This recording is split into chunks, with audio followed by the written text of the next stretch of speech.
Welcome to Storytime with Cozy Melka, where we gather to share tales about responsibility, courage, and honesty. As we come together, let's put on our listening ears as we're transported into amazing stories. For this episode, we'll be learning about bravery versus injustice as we continue our tale about the clever rogue, Robin Hood and his merry men. So without further ado, let's find a cozy spot, grab a friend, and let's enjoy a great story. Chapter 8, Friar Tuck Joins the Band. In mid-morning of the next day, Robin buckled on a sword, took his bow, and set out with Little John and Much to look for this friar of whom the merchant had told them.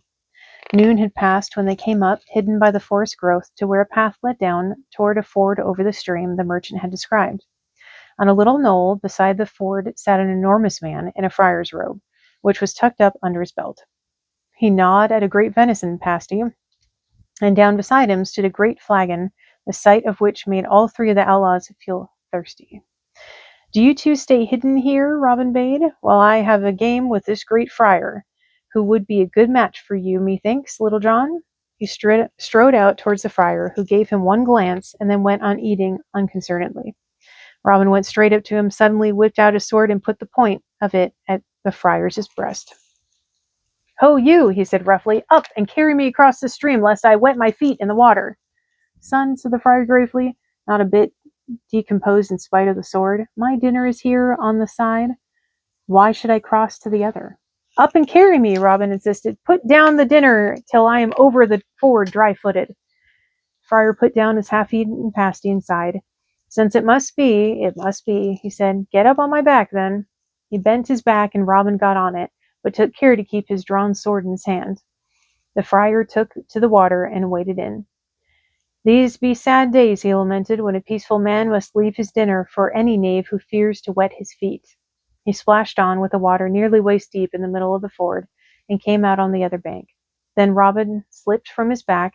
The friar turned and gripped him with surprising agility, snatched away his sword, and flung him down upon the turf. "My turn to ride," he said. "Up, man, and carry me back to my dinner, else I will split you on this skewer of yours." There was no help for it. Robin knew his own trick. He had been turned against him. He bent his back, and the friar, getting up on it, made him grunt with his great weight. "Go carefully, man," he bade. "I can see that dinner of mine waiting there, and my mouth waters to finish it. In you go!" Hidden in the bushes on the far bank, both Scarlet and Little John shook with laughter to see their chief take to the water with a mountain of a friar perched grinning on his back.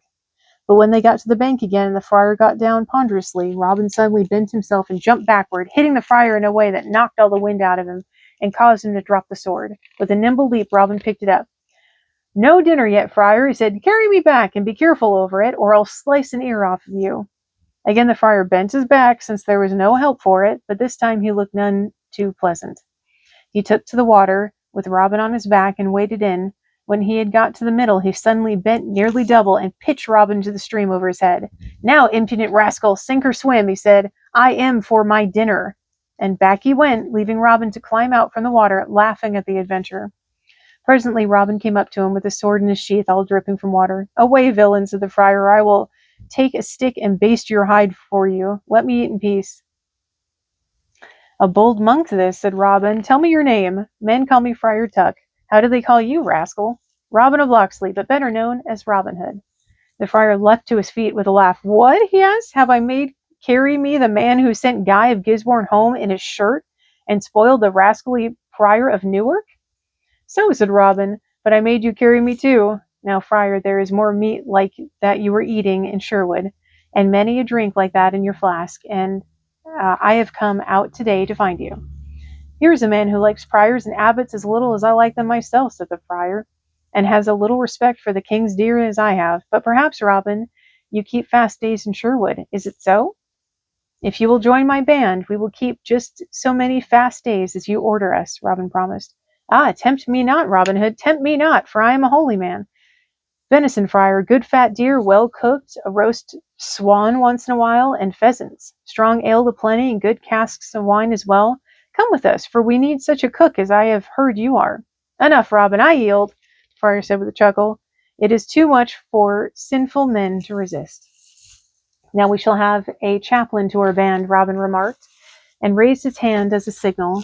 at which Scarlet and Little John came out of the wood towards their chief. Friar Tuck stared at the mighty form of Little John and sighed.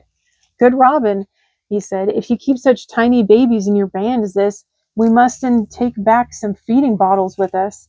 If it were not for your robe and cowl, Friar, said Little John, I would cut me a quarter staff and tan your hide for that saying.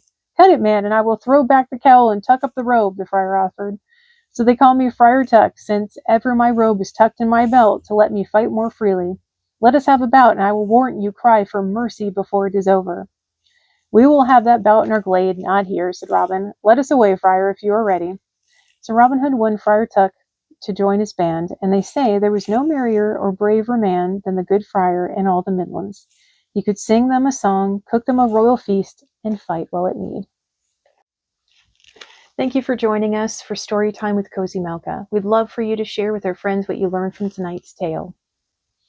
Join us next time for the continuing adventures of Robin Hood.